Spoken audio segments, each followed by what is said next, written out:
Welcome to the Trying to Be Better podcast with Joel and Steve.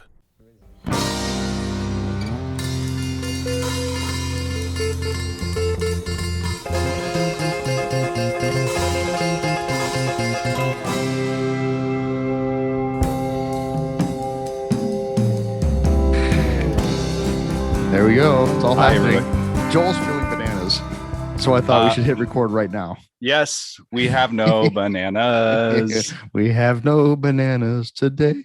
What is that from? I don't know. I got on the Zoom this morning singing "I'm a Yankee Doodle Dandy." And I thought it was an homage to baseball, but no, Joel was just singing show tunes.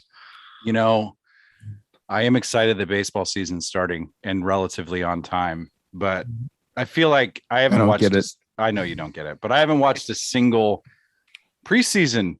I haven't watched any preseason baseball at all. So I don't know how. I'm vaguely aware that the sport exists through my friends that care about it. And this March, March has been a shit show. I mean, it's just been busy. But isn't baseball kind of a shit show anyway? The pro stuff. Well, it has the contracts and the walkouts and on all that. There is some issues with the Players Association and the owners and all that shit. There was a little bit of we thought there would be a longer strike. No pun intended. But that's not the case. Looks like I got that. That was a sports pun. That was a sports joke, Steve. I got it. I love it. Good. Mm-hmm. Yeah, but I think I might. I'm feeling a bit sporadic. What is the word? What's got you all twisted up, Joel? Well, I sit in the same chair, and it's this similar format of me talking to my therapist, and my body was like, "Well, it all started when I was 3." I'm feeling well, I only read half the readings I normally read. I slept in. I haven't sat in meditation, nor have I done my yoga. I double booked today. I've double booked myself on a few cool things this afternoon. So I had to arrange that. I haven't eaten anything and I've only drank coffee. But what I'm excited about is that it's April and that I just need to get through this month because there's 2 shows opening at Doan, one of which I help out with props, the other which I'm actually directing. Gotcha. I just want to get through this month. And then I dropped a pretty substantial amount of money to go see Pearl Jam for one night in Vegas. Yeah, that'll be fun. And that's next month. That's just like right around the bend. Oh, wow. I'm so stoked. So anyway, you're just going to blast out and blast back, or are you going to hang out in Vegas for a while? Since I'm going by myself, I don't think that Vegas is not the most fun when you're alone. Right. I've been there. Unless you're looking to, have an end of life kind of experience. Yeah. If I was going to to leave Las Vegas, if I was leaving Las Vegas, right, it'd be a different deal. Right. But, no, I mean, if like Kirsten was going and we were going to go shopping and see other a show stuff. Right.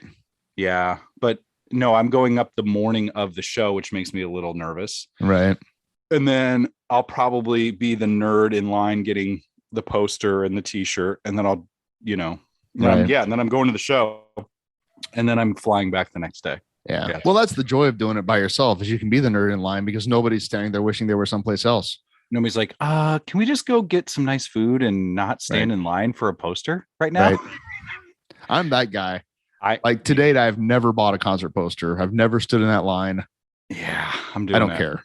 I'm doing it. Yeah. And unless, Pearl Jam fans are ravenous. I can relate to a fan base that's similarly minded. Yeah, especially when it comes to they do a lot of show specific merchandise. Mm-hmm. So it's a marketing bonanza. It really is. Because all you have to do is put out a bunch of limited edition posters and then you have a bunch of people standing in line to pay $50 for it. Me. Right. Yeah. Nerds like me. Right. So yeah, but this Vegas date was not on the original tour that got canceled. So there'll be this will be a new poster with new art and people will be totally nerding out about it. So this is the tour that got canceled and just postponed a bunch of times, and they just added a date to it. They just postponed the tour, and they never brought it back to cancel it again. Sure. This is the one that they've held out since right around this time. Like 2 years ago tomorrow, I was supposed to be seeing them in St. Louis. Oh, wow. Mm-hmm. And that show got postponed, until when they re-up the tour, it'll be September or something. And I still have tickets to that. So I'm seeing two shows on the same tour. Anyway, I just need to get through, man. Just put your head down. Just accept. Just power through. Just exert all of yourself well. One of the readings I read this morning, though, man, was about like accepting and surrendering, not forcing. So I'm going to try that instead of. You can try it until somebody pisses me off and then I'm out. Right. Yeah. So yeah, I'm not twisted up. I'm just excited. Sure. Well, that's good to be excited. But what's not good is that I'm living in the middle of May in my head while April is on my doorstep. That's what the issue is. Like Joel's already in Vegas. Yeah. But it has all these things that are in the way. Yep. Can relate. It's just in the way. Just in the way. Something says work sometime this week. I'm like, everybody's like, how's it going? I'm like, this is really getting in the way of my guitar playing. It's really this is getting in the way of my concert going and playing video games. This is a real bummer. It's a real bummer, man. How are you doing? Oh, sorry. What's that? How are you? I'm okay. Life is in session. But we Holly and I and our friend Jack went and saw some of the most amazing music Friday night. Yeah, what'd you see? First we saw our friend Darren Keene, who's a previous guest, and his Oud duo. And that's with Scott Schultz. Yes, who I do not know, but that was, it was mostly improvised, but they had these electric ouds plugged into a bunch of effects pedals. And I looked at Jack and I'm like, when about the middle of it, I'm like, I'm a lot less worried about Mickey Hart now. Because it was just amazing. I think they'd practiced once, Perfect. Exactly. It was just improvised but it was amazing. And just very cool. They played for about 20 minutes and I could have listened to them for the rest of the night. It's wild because Scott Schultz, I think if it's the same Scott Schultz, I have sort of a weird long tangential history with him. Oh, really? Yeah. Because I think if it's the same dude, he's from Columbus, and he was kind of the name that people threw out there as like the local guitar wizard that was gonna. Oh, really? That was really cool and like knew his stuff and was like really great to play guitar with. And he was he recorded a lot of cool stuff, and he was just kind of the local musician wizard guy that everybody was like, him, you got to see his band, you got to listen to him. Or I played with him the other day. It's cool to know he's still making music and around. I hung out with him maybe once or twice, and he was older than me, but so he probably wouldn't know me at all. But I just think that's super, super cool. I think Colin may have hung out with him here and there. Really? But, I think it's cool that Darren is playing with him. I didn't get a chance to talk to him or anything, but yeah, it was just cool. And then Megan Seeby, and I hope I'm saying her name right. She plays also in Cursive from Omaha. Oh yeah. But she did an acoustic set. She's a multi-instrumentalist, and her husband played guitar on some tracks. Mm-hmm. But she sang some of her songs, and they were good. It was enjoyable. Mm-hmm. And then the headliner was I think it's the group name is Mesa Bouy, which is like, I think Darren thought it was like a play on Mesa Boogie amps. Yeah, that's what I thought when you said that. But it was far out, man. Like, yeah. And I don't mean that I mean that as whatever. It was amazing. I mean, like that it was happening in this little church in Lincoln. It was supposed to be a house show, but because of whether I think James Schroeder, who is the band leader, hooked up with this church at 33rd and Holdridge, and they rented it to him for a decent rate and said, don't drink in it. you know. Nice. Perfect. Yeah. But it was just the most amazing music. Mesa Bouy. Mesa Bouy. Yeah, I'll post a link on the Podbean page to James's Bandcamp page for that album. Mm-hmm. Because it was, I mean, just first of all, just this ethereal, wonderful, occasionally really dissonant and atonal and no beat. Well, kind of always a beat, but I mean, they had a pedal steel player, a synthesizer player, piano, a guy just making weird noises on guitar, Megan CB on cello, James on guitar, and then a guy named Jay Kramer, who actually took a class with. He taught a class at Doan called We Figured It Out. It's probably the creative problem solving class. But Jay makes instruments. Oh wow. Out of just stuff. Wow. And so he was there playing some of those instruments, and he was also on the record. So just space sounds and kind of strange percussion, and it's beyond description, really. But and we had to leave in the middle of the set, which is unfortunate because he had this instrument that it was like part cello and part garage door spring. What? And yeah. And I had to leave before he cracked that out, but Jack said it was amazing. Dude. Yeah. That's great. I got to see this. It was amazing. Our friend Dave Gracie was telling me, I think he'd seen him once before at a house show. Mm-hmm. And I remember Dave saying, like, you have to see this because it's amazing. Mm-hmm. And he wasn't wrong. So yeah. They've been around here and there a bit. Well, I think James started working on the project in like 2018. Oh, okay.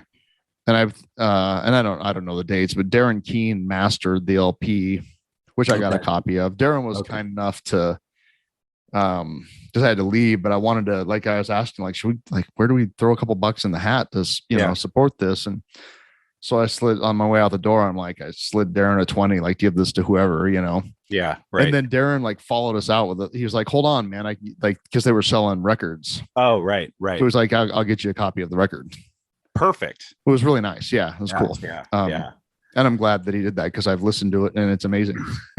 Dude, I'm stoked. And it's the Mesa Bouy is on Spotify too. Okay. And I'll post cool. the Bandcamp link. Yeah. So you can listen to it. You don't need to have the LP, but I highly recommend. Okay.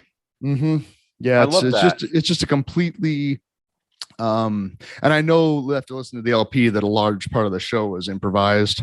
Kind of, there's just the loose structure. There's a couple hooks, and then they just would, I hate even to use the word jam just because of some of the connotations that come with that. Sure. But that's acceptable parlance, right? Sure. Yeah. I mean, it's basically what it was, but not in a, what am I trying to say? They weren't grooving for a while. They didn't have it would get out there. That's what it's like. They would take it out. Yeah. They weren't just like jamming on two chords so people could dance to it, Right. It was like it would just kind of and then come back, It was great. That is, there are no words. And I was just sitting there like, this is such an incredibly cool thing. Like, it's just like in the middle of, I don't know, Lincoln, right? Just this incredibly hip scene of cool people and amazing music. And I don't mean Lincoln has some amazing bands. Yeah, right. Yep. But this was a very different vibe than O Street. Right. Know what I'm saying? Yeah. And it just, I don't know. I felt like being in on a little secret, Yeah. And wow, that's cool. Yeah, and I like that aspect of it too. I was just sitting there grokking, and I felt like, are you kidding me with this right now? Yeah, right. It was just nice, Yeah, dude. Nobody was acting dumb, and it wasn't loud. It was just people waiting to hear the interesting music. I'm here for that. Yeah. It was, and then here's a funny aside, because it's in this church. Like I went to go find the bathroom and I saw a sign that said restroom, right? Mhm. Like, oh, okay. So I duck into the room and it's like a little kids. It's like where parents would put their like toddlers for while they go to like Sunday school, like slightly older maybe than toddler Sunday school. And then in that room was a bathroom. Right. So you went to the kiddie bathroom. Well, I did, but it was like that was it just said restroom. So I'm like, all right. So I stuck my head in. I had this moment of like, okay, what is happening? Oh, there's the bathroom, right? But then there was another guy standing there waiting for the bathroom because it was like a single pot one, you know? Yeah. And I'm like, he said, yeah, I know, I had the same experience. So we just stood there and we were like early, right? Yeah. And so we just stood there and watched people see the restroom sign and stick their head in and go, wait, what? I'm like, I wish we should have filmed it and just made a little mini movie of just people's reactions, you know, because everybody's like, got to go to the bathroom. They walk in, they're like, wrong. Wait. And then we're all just standing there going, that's so funny. It was great, actually. It was kind of a little mini movie in the middle of the little mini feature. I'm stoked on this, seeing this group, man. I feel like that's. Yeah, I don't know how often they play. In fact, Jay Kramer's, he said that he's heading to India to go make instruments on a Fulbright. Holy shit. That's what I said. I'm like, that's amazing. Wow. He's like, right? So maybe this might be a send-off deal.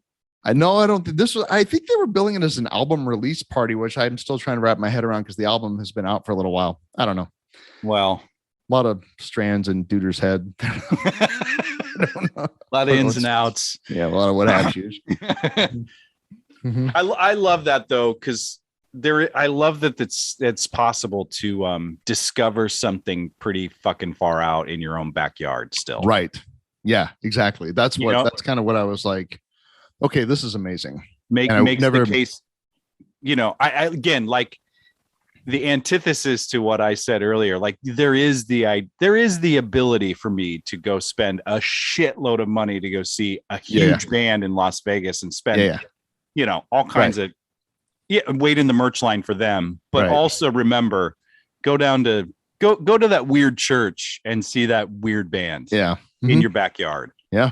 Mm-hmm. And I'm having a similar, like, I get it, man. Like, I'm going to drop some coin this summer to go see the Dead, probably. Yep. Going to this thing in Chicago, going to go, like, that all costs money. Right. That could be put to other uses. But then again, it's like on a certain level, it's also kind of a bargain. Right. For the experience, you know? Yeah. So. Yeah. That's a completely different animal. Yeah, it is. It is. But I think that to be a music fan means you have to balance all of that out. And you really do. If you like that big band that started out of nowhere, you got to support the little band that's in the nowhere near you. You got to do it. And that's the circle, I guess. And just to help. I'll set that as a little intention this summer. Cause like, last summer there wasn't a lot of that, and I wasn't really crazy about being in a bar, last summer ish, like just being out and people. But I feel a little more open to that now. And I'm kind of beyond it. Yeah. So like, we'll see. We'll see how the summer goes. Right. And go see some local bands. Just kind of like I listened to that conversation of Mark Maron and Flea. Oh, wasn't that great? Oh my God. The last 20 minutes of that was amazing. The whole thing was amazing, but you're right. It got pretty intense the last 30, 20 minutes of that. Go ahead. He talked about being a punk ass kid running around out seeing live bands every night. He would go see whoever. Well, he had no parents. Exactly. He was a street. He was like a feral kid. And he was, in Los Angeles. But I think that there's something to that. Like, every night I could ride my bike downtown and see a band and see what's up. And if it sucks, I get, drink my soda water and leave. Right. Yeah, that's true. Like just to take it all in again, I think would be a cool thing, Yeah. Yeah. Well, and it's really nice to have them. My kids are a little older now and we can they can fend for themselves a little bit, so that gives Holly and I some freedom to go out and do some of that stuff, Right. Which is great. We can leave them for a while and just go. You don't need to relieve a babysitter or anything. Right. Exactly. Yeah. So that's huge. Or pay one. I mean, that's like, yeah, well, that's another thing. Like that was for a long time. That was real. You know, you like see a local band, you'd almost pay more for the sitter than you would. We would 100% pay more for the sitter. So yeah. Wow. So that's nice too. Yeah. So we got more mail. We did? We got an email. Yeah. Oh, hey, welcome to the Trying to Be Better podcast with Joel and Steve. now that we've got all of that out of our system. Yeah, what's the mail? Is there anybody out there? Hold on, I'll bring it up. It's from our friend Brian Scott, one of our first guests. Oh, wow. Yep. Nice. Brian, the economist, economy professor, economics professor. That's what I was trying to say. Yep. Oh my gosh. He actually sent us another email, I think. This one, he's just saying that, gents, thank you for keeping me company and entertained on my long run Sunday mornings. I'm training for runs and triathlons this season, and your podcasts are just about the right length and mental requirement. I don't know what that means, but I'll take it. He said the recording studio and how it was built was particularly fun. Good. That would be Chris Steffen, our last guest. So that's great. Yeah, man. And then let's see. Now, this one I have not read. So I just respond like, Brian, glad to be part of your training. And there's a typo. I apparently on the podcast app that our email address is ttbpodcast@gmail.com. GAMIL.com. That's why we're not getting fucking emails. Maybe that's why we're not getting emails. So I'll have to fix that. Brian, thank you for pointing that out. And he says, B, I just finished your last podcast about the Hitler Lutheran pasture play. Very interesting. When Amazon picks it up, I'll fork over the $12.95 to rent it, or at least choose Amazon preferred day of delivery a dozen times so I can get enough credits to watch it for free. There you go. Observation. Both seemed rather angry about them or the conservatives. Thought, would it be worth finding the polar opposite two-person podcast out of Texas, hyper conservative, invite them and see if there's anything you would have in common? That sounds awfully lofty, Brian. Brian, you have a lot of faith in our patience. Yeah, right. Like we spin this as that we're trying to be better. We're not trying to be good. We're just trying to be better. You think we're good? Yeah, I don't. Man. Well, here's the other thing though, is that it couldn't be. Yeah, we would have to find just a couple of fucking dudes, or not dudes. They wouldn't necessarily have to be dudes, but just a couple of laymen, right? Like we could try to get fucking what's his name. All I know is, man, I've been to Texas and I remember I was out for a run one morning. This was recently in the last 2-3 years. There were political billboards up, literally like guys running for Congress or whatever that had on the billboard like their smiling face, and in one hand was the American flag, the other hand was the Constitution. There was a Bible and a gun. And I'm like, fuck this place. Yeah. I gotta get out of here. Yeah. Bibles, guns, and flags. Brian, Constitutions. I don't want to go down this road this morning, but I really see, right, Brian, we're not going to do that. Brian, if you find a moderately open-minded pair of people doing a podcast from their basements, maybe, but I'm going to definitely need to do my yoga and meditation before we have that conversation. Yeah, really, I'm fine with our information bubble. Yeah, I am too.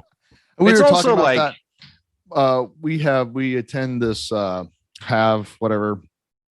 it's ostensibly a Lenten book study. Oh, here's something we can talk about. We've done it with these basically the same 4 or 5 couples for a number of years now, 6 years, maybe more. And it's interesting. And I like all the people, all of varying degrees of commitment to the Catholic faith. Is the book? Did you just do the sequel or the third book in the Shades of Grey series? That's exactly what it was. Yeah. Okay. That's what we talk about. Yep. Cool. It gets pretty weird. We had to get a new rubber sheet this year. You think they say on the label they're going to last you a while, but they really don't, depending on usage. 100%. Right. Well, we put some miles on it. No, God damn it. Sorry. This year we're actually, and this is interesting. We're actually watching this thing called The Chosen. Okay. And it is I don't want to put this. I've only watched like 5. I think we're 5 episodes in. It's this crowdsourced deal doing the Bible in video form, basically. Huh. Or at least the Jesus story part of There we go. We're not starting at like Genesis here. But it starts basically when Jesus is getting ready to start teaching, right? Mm-hmm. And I have to say, it's really well done. I'm enjoying it. I'm actually enjoying it. It's very interesting. And I like, there's nothing in it. Like, it's been whatever vetted, I guess you want to say, by different versions of Christianity or whatever. But the guy that's doing it is like giving it away. Like they're building it, they're filming it or whatever, making it as the money comes in, and it's freely available. So it's like, that's like, crowd funded or it's like, it's kind of punk rock. That's interesting. Yeah, it's really cool. And but it is sort of like, there is some semblance of, is there some, I would wonder if they're like, while they're making it, is there a, not an approval system, but I don't know enough about the back end of it. Cause like a few years ago when that kind of home video,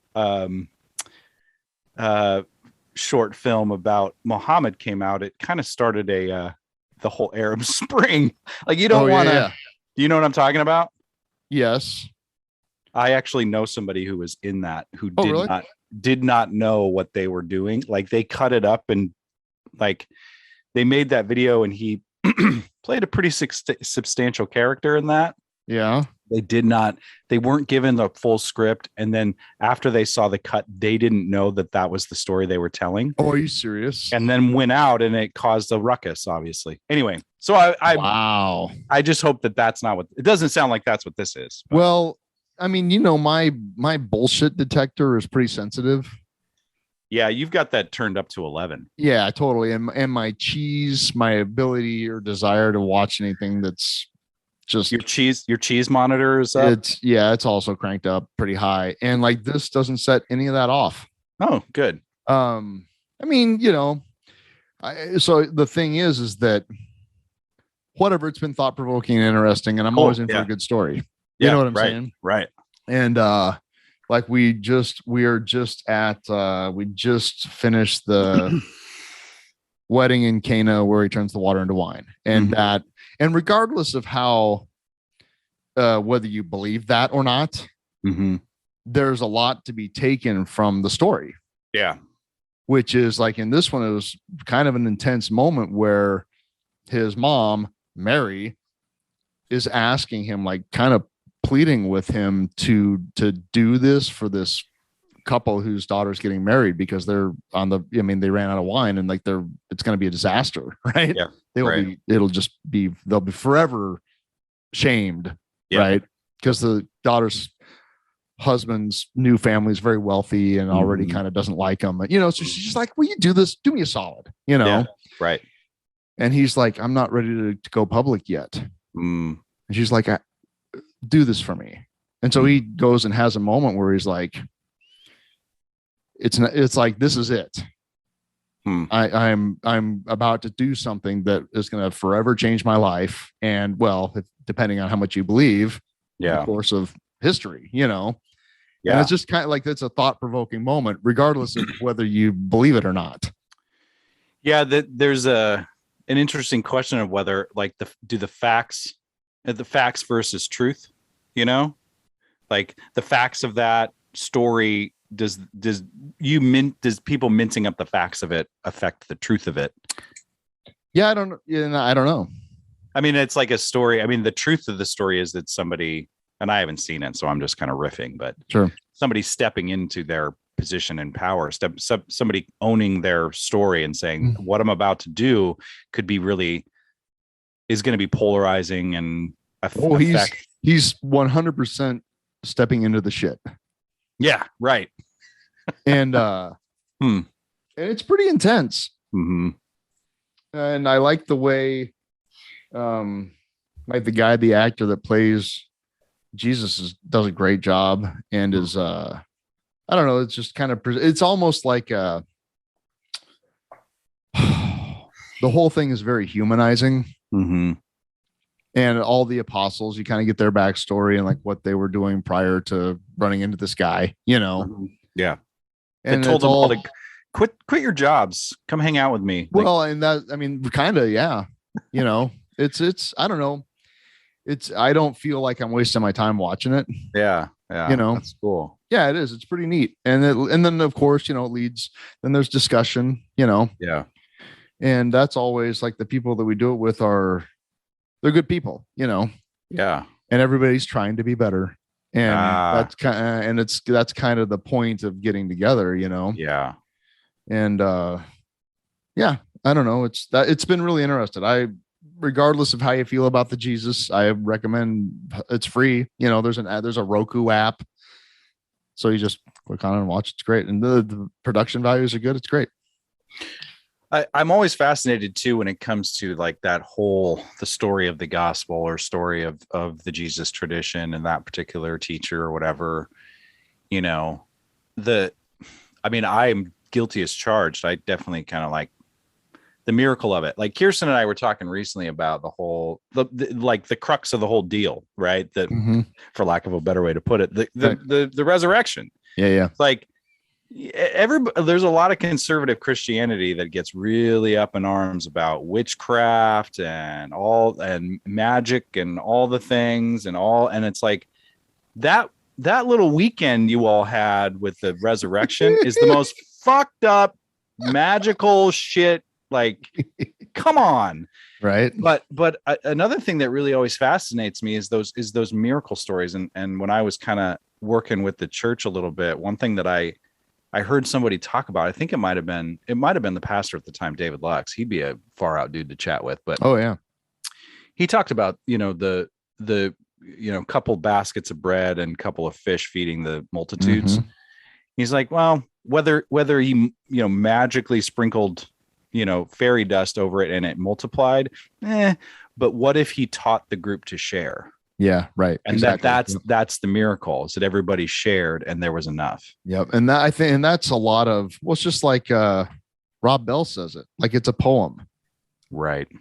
Like I'm not going to get into the arguing about literal and that, but like that, because that actually makes more palatable for me. Yeah. Right. Right. Yeah.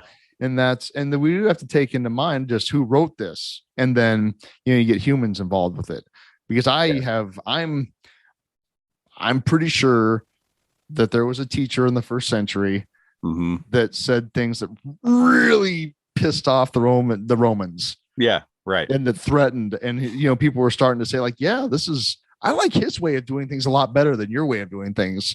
Yeah. I don't think I want to follow you anymore. I think I'm going to follow this guy. Well, this guy, there's no gatekeeping at the temple. This guy's just right. hanging out by the water, talking to people. Yeah. I'll do that. Yeah. And saying things like, how about you just be nice to each other and maybe don't collect all the taxes?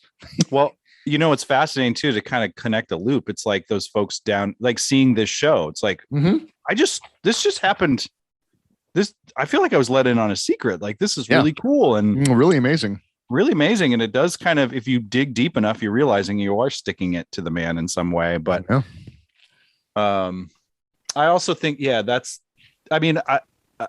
was talking to Kirsten about this just the other day. We're talking, I've kind of professed my Buddhism here, whatever, but I don't get I was talking to, we were talking about reincarnation, and I'm like, I don't really like, it doesn't really matter to me. Like, I don't get it, just because there are more ancient sects or continued factions of Buddhism that really kind of hold on to this magic story that we're reaping and sowing the seeds of karma throughout thousands of lifetimes, and what you do now affects, like, I don't know, but I definitely see that, what I do today affects my mind state tomorrow, or what I do this minute affects my mind state 20 minutes from now. Like I can see the rebirth, and I experience it in real life. And therefore, yeah, karma is real in a way because I can see the cause and effect of my actions and thoughts. And that's very real. And I'm experiencing some of that myself at the moment. Right. And my sobriety birthday always kind of falls right around Easter, because when I got sober, it was Easter Sunday in 2001. Mm-hmm. So I always have so you were born again. You were risen. 100%. Yeah. Mm-hmm. I mean, I had those 3 nights before that night were the darkest, and I went to my own personal hell. I mean, it's like, so whether this particular person rose from the dead and ascended into heaven, I think that was a story to cover up the fucking, the spring equinox celebration by the pagans. And so they needed a story. Yeah. Muhammad's got that story. Buddha's got that story. I don't know if Buddha was actually enlightened and forever, I don't know. But I believe in the possibility of it. Sure. Well, that's just it, is that like, I have been resurrected 100%. So I have no problem with those terms. Right. I have no problem with forgiveness. I have no problem with suffering on somebody else's behalf. Mm-hmm. I really don't. I mean, it's not toxic, but I understand that, like, there's a concept in Buddhism actually, is the breathing in somebody else's suffering and releasing peace and ease to them, mm-hmm. Or redemption. Right. Hello. Right. Hello. Right. Hello. Like what we've experienced in the rooms of the secret rooms, right? Like that is the most redeeming process there is. How many people have you watched recover from a seemingly hopeless state of mind and body? A lot. Right. Yeah. People that were just on the trash heap, myself included. I got to give a 1-year medallion to somebody on Friday night who I mentored for a minute, but then he came around to the world, mm-hmm. to the recovery world. But when I saw that particular individual at their worst, I mean, the amount of vodka that person was pouring into their system was lethal. Mm-hmm. Lethal. Mm-hmm. And now it's just like, total resurrection, total redemption. And that's amazing. Like we get to, that's the thing that's kind of funny, is that like we get to see miracles happen all the time. Mm-hmm. Like it's almost commonplace. Unfortunately, the other thing happens more, but but it is kind of funny having talk about miracles with like normies. Yeah. Cause it's a very, I don't mean to be, I'm not trying to like discount anybody's experience or anything like that, but unless you've recovered from alcoholism or drug addiction or both, mm-hmm. and B, watched that happen and been a part of that happen, mm-hmm. right? It really puts the miracle of, transubstantiation, where the wafer turns into Jesus. Yeah. It's a little light. You know what I'm saying? Yeah. It's a little, like, I guess that can be a miracle. Sure. Why not? Sure. Yeah. It's no different of a miracle. This is the other thing too. It's no different of a miracle to think about that, I guess, than to think about photosynthesis per se. Oh, do you know what I mean? Like the fact that's interesting. That's just science. But this, I don't believe in it. The photons from the sun. Photosynthesis is just a liberal hoax. Photosynthesis is just a hoax to make you not eat meat. Yeah. But, there was a guy named Jesus of Nazareth who flew up into the heavens and died for my sins in 2022. Okay. Anyway. I just think that, like, I was watching this site because Kirsten and I often sort of, when we need to chill out, we watch like nature shows. There was this one about this, the huge forest in Canada in the very north. And they were talking about aspen trees and how aspen trees have evolved so perfectly. And their leaves have the most surface area this tree can have in order to create the most efficient and abundant amount of sugar from the sun. So I'm like, holy shit, this leaf unfurls and is catching photon rays from the sun that will never happen again. Mm-hmm. And that sunlight is literally changed into food for this tree, which literally changes it into oxygen for all of us. Yeah. But it's all just chaos ending nowhere. There's no pattern there. There's no plan. Yeah. It's just like, there's just that, it's like I was just talking with my mom about this yesterday. Like, I don't know how we got on it, but like this isn't an accident.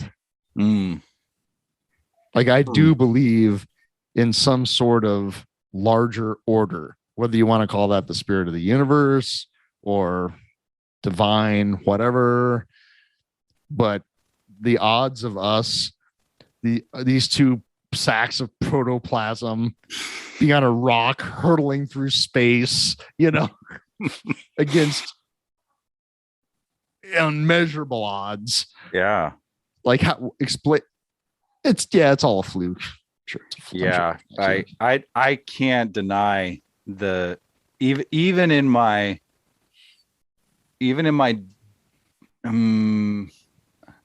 I don't necessarily get down with the omnipotent, omniscient, singular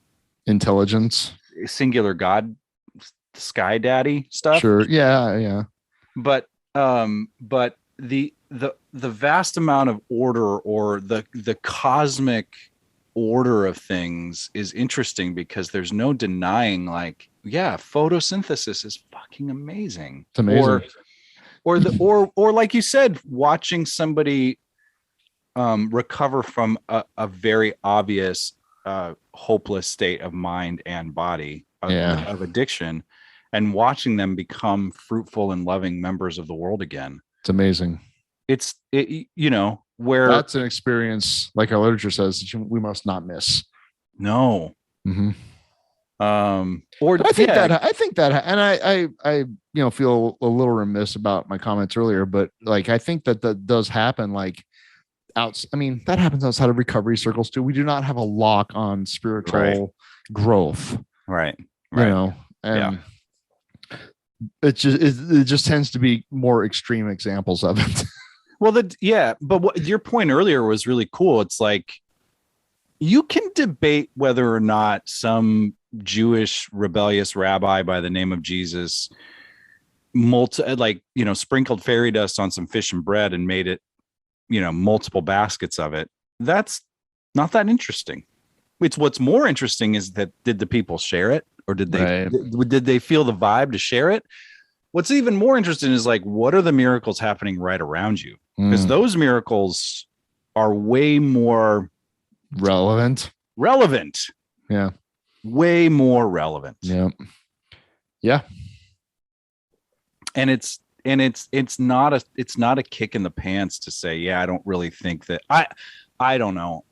I have to watch, because I don't know how we got on this at the family dinner last Sunday, but I went off about Christianity and about religion and magical things. Shocking to me. I know, my poor mother. She was like, we need to have coffee, and we sat down. She's like, tell me more about how you don't believe, because she's got more days behind her than she does ahead of her, and she's like, I really want all my family to be with me in the afterlife and death. And I'm like, I don't really think that's going to happen. Probably not going to show up. Sorry. Yeah.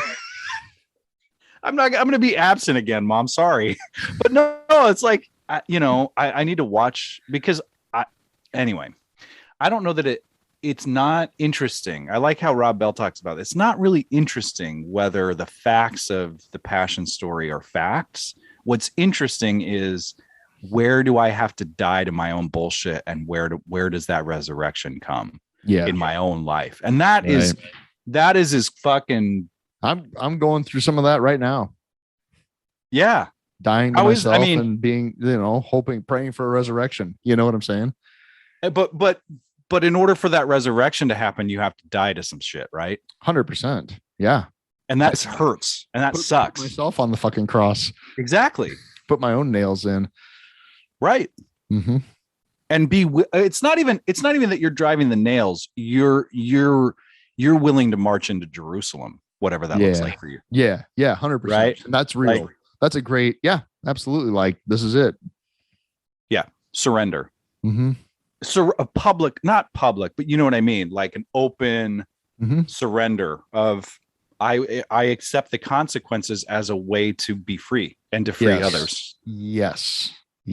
And that story, I think everybody, I mean, I hope there's certain people like, fuck Jerusalem. I don't need them. Right. You know, why would I do that? I got mine. But for anybody Jack not name, Jack job. Sorry. I have to do Sweetums every time you do that. But anybody that's ever had that experience of saying, whatever the consequences are, I'm going in. Yeah. Mm-hmm. Yep. Oh, or I mean, even I totally have been there too. And you know that, and that's for our Patreon subscribers, but the fork in the road of, I can either run or I can cop. Yep. Like I can either continue to lie or I can say, this is real. And I need to, that is way more of an interesting journey. Mm-hmm. And I guess we call it a moment of clarity, but it is that saying, like, I am going to walk through the consequences and feel all the things. I mean, I equate that in my meditation practice, my Buddhist practice, whatever, is like, whatever comes to visit, whatever feeling, thought comes, like, I don't know. I think it was Ajahn Chah talks about the quiet pool of the mind should be, it should invite a lot of strange visitors, and you should watch those visitors come and drink from the pond in the forest and leave.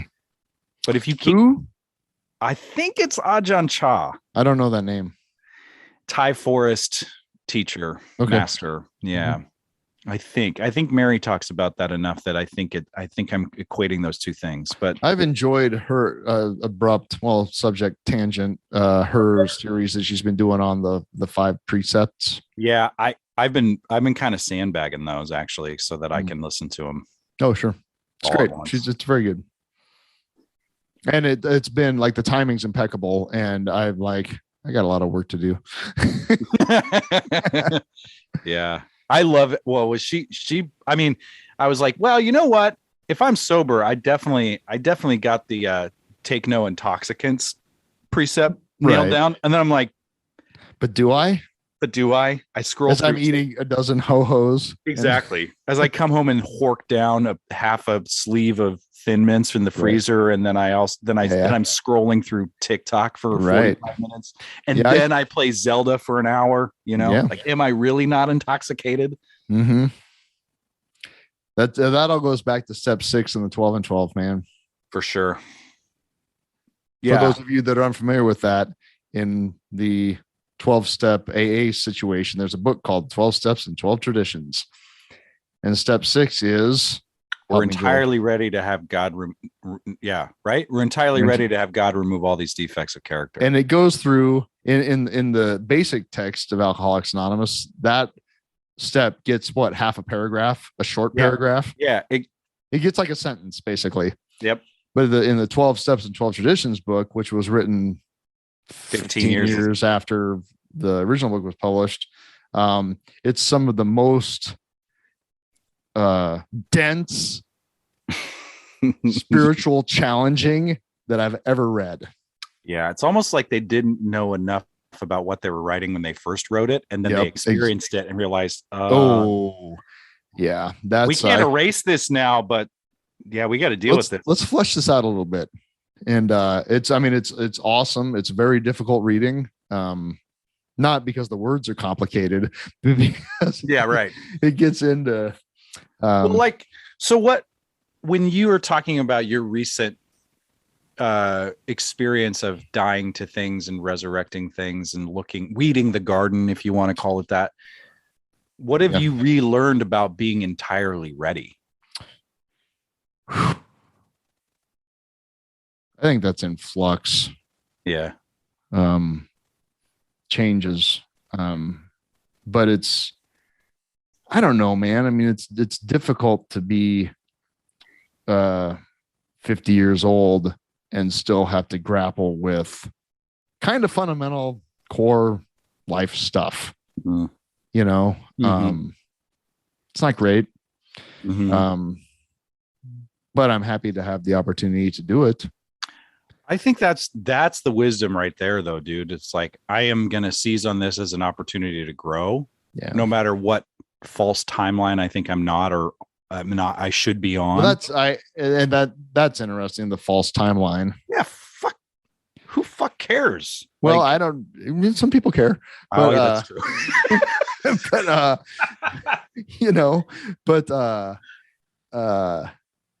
yeah, I mean, I have a friend that went through some stuff about the same age I did that like it got him because of that thing. Like, I shouldn't be going through this at this point in my life. And the answer is, well, why not? Yeah. Like, why not now? Like, why not you? Why not now? That's I love whenever people like say that, especially when it's not directed at me. Yeah. When I can stand on the outside and go, yeah, why not you? Why not now? Yeah. Like, why shouldn't this be happening to you now? Why not you, but not me? No. It's not.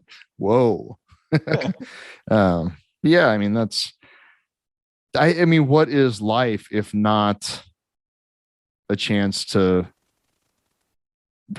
I've already said it once, I'm not going to say it again, to grow. Well,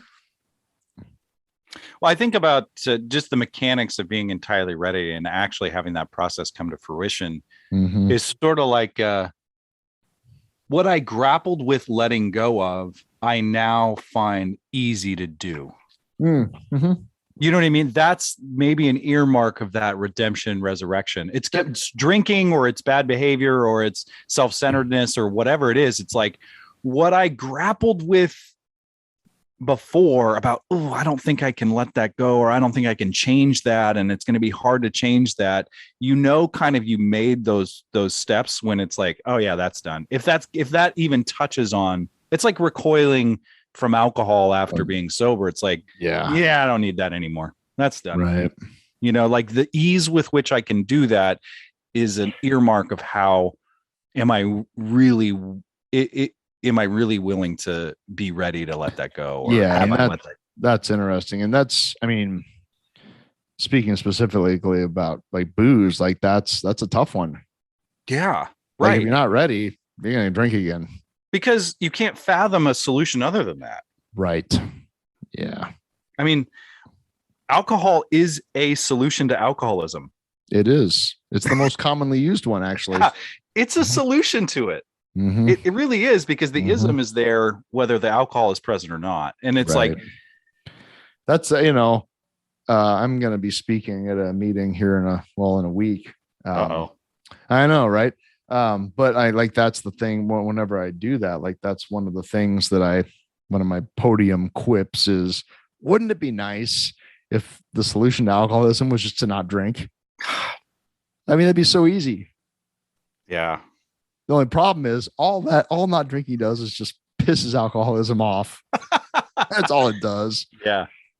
Yeah. Aren't you cute? Not going to drink today. Good for you. It's waking the dragon Smaug in the pile of gold. Yeah. You know? Right. Take it away. And it's like, I'm so glad that you decided to not drink anymore. That's awesome. I'm so happy for you that you're going to open this new chapter in your life. It's just too bad that your wife looked at you funny this morning. Yeah. Right. Or that isn't that weird how she did that? And I'm pretty sure that your boss doesn't like you either. They're getting ready to fire you, probably.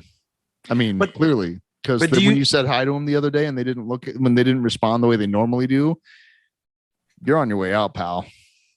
But that's the same. But that's it. Like, we know that with such clarity now, and it's so clear that that's not how that works.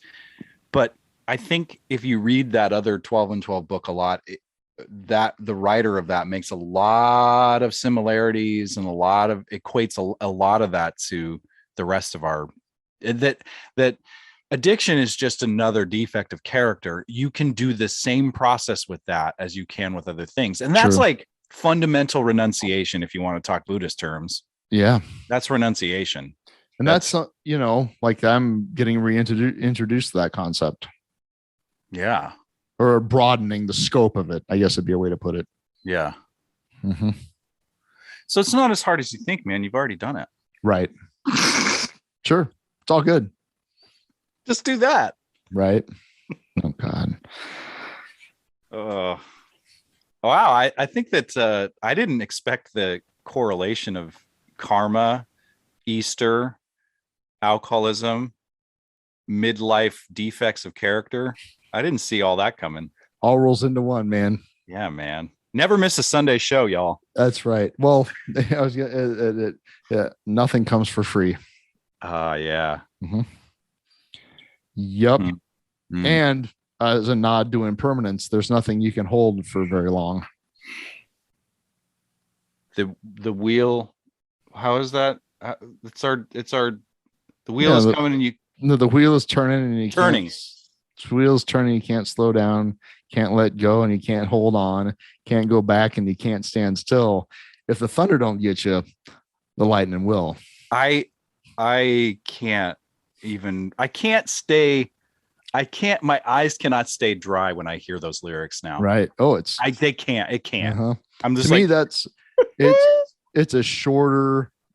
Well, I mean, I just love. I mean, that last line. If the thunder don't get you, the lightning will. Like that. Mm-hmm. I mean, there's just that sardonic mm-hmm.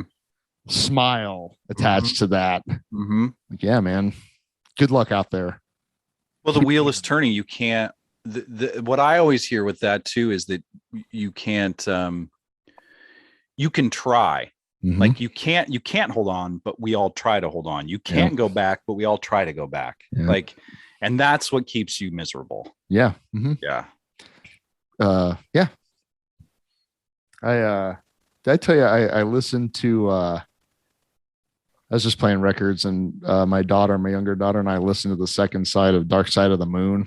Oh, wow. Yeah. A pretty decent volume, Good for you. Good stereo, Yeah. Mm-hmm. And there's just I think what it was, I was playing Us and Them for Ukraine. Oh. Just to meditate on that whole situation, and that's powerful. Yeah. But then the final, I even forget what it's called, the final track, all that you touch and all that you see and all that you taste and all that you feel, and that whole thing. I mean, it goes through everything you can ever possibly experience in a lifetime. Mm-hmm. And then says, I'll see you on the dark side of the moon. Yeah. Right. And then the needle starts to spin in the groove, And it's like, oh my God. I'm just going to sit here for a few minutes. Yeah. That's like one of the most intense spiritual, whatever, focusing or not focusing things I've ever heard. I agree. Especially at 110 decibels. Right. You gotta bathe in the entirety of the sound. Uh-huh. Yeah, because it still sounds amazing. Although it's funny, as I've gotten older and I know more about music production and that sort of thing, not that I know a lot about it, but I will say that Nick Mason's not a super great drummer. Ooh, hot take. He's just not. He's not a great drummer. In fact, a lot of that, I think it's that album. Like, I think Roger Waters had to play the drums on it. No shit. I think so. I could be wrong about that. But I mean, yeah, if you listen, there's a lot of it's all about the way the drums sound. Yeah. But the drumming itself is very rudimentary. I guess you're right. I mean, I think if I really have a hankering to listen to a single track from Dark Side of the Moon, I go to I go to Pulse. I got a thing with that album. Why?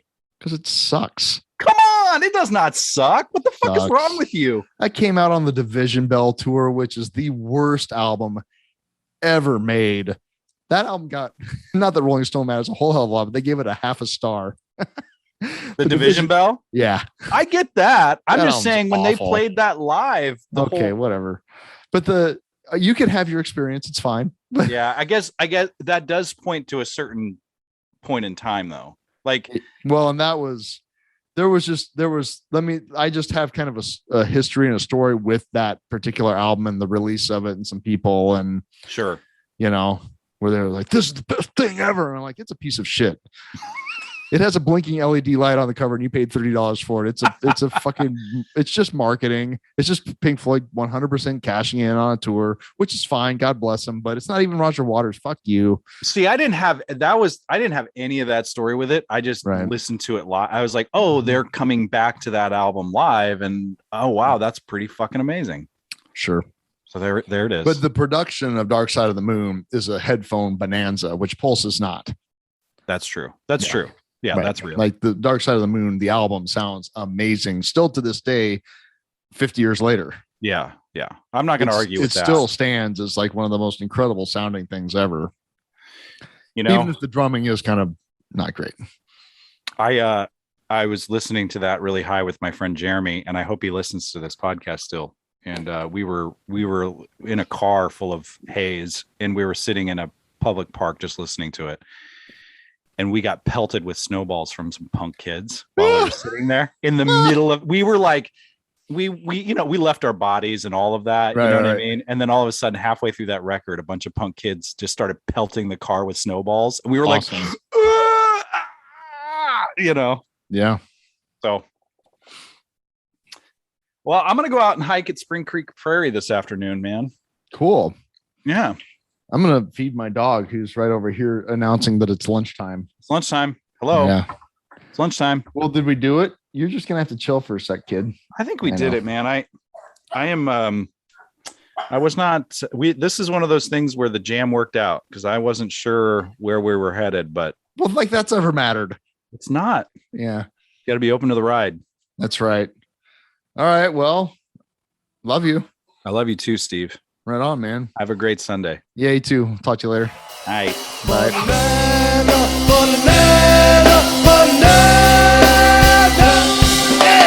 Ripe and green. Everybody likes it. The left to the right. Oh, the children like it. We got it. People love it. Everybody wants it. Oh, the left to the right, north to south, south to east. Everybody likes it. Reggae, reggae, reggae, reggae.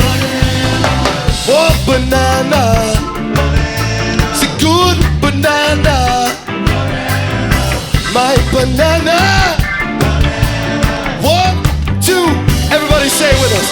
Banana, banana, banana. Woo! Ripe and green, what? Everybody likes it. A good banana. Oh, the yellow banana.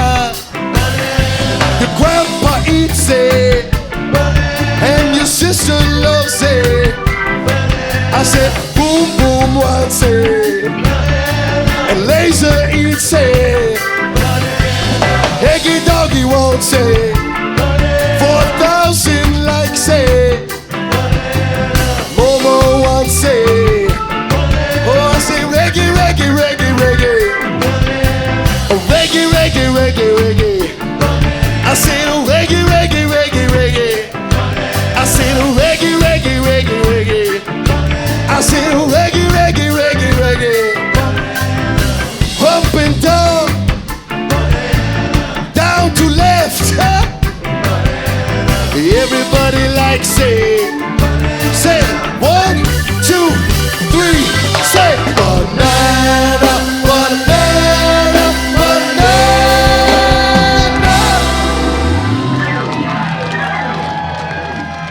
Don't forget, toot your hooter.